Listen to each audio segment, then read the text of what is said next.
أي شخص مهما بلغت طيبة قلبه له قدرة على التحمل. هو بيحبك وبيعمل كل حاجة تسعدك لأنه بيحبك. حبه ليك هو اللي بيخليه يعمل كل حاجة تسعدك. في الأوقات دي أنت ممكن تضغط عليه، هو ممكن يستحمل، بس ممكن يستحمل عشان هو بيحبك. بس صدقني كل اللي هو بيعمله ده في وقت هيجي مش هيكون قادر على انه يدي كل العطاء ده، وصبره هينفذ وهيعمل حدود.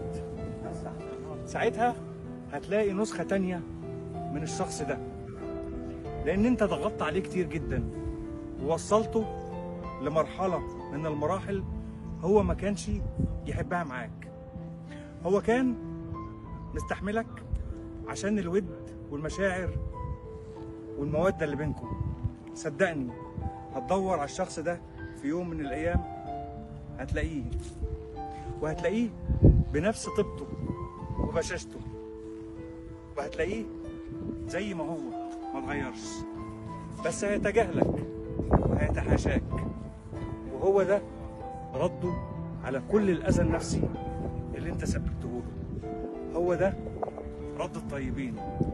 ساعتها بيفتكر المودة والعشرة اللي كانت بينكم، وساعتها حتى لو انت عملت فيه فصل مش حلو بيفتكر كلمة واحدة بس وجملة واحدة بس، ان الخصم كان عزيزا لدينا.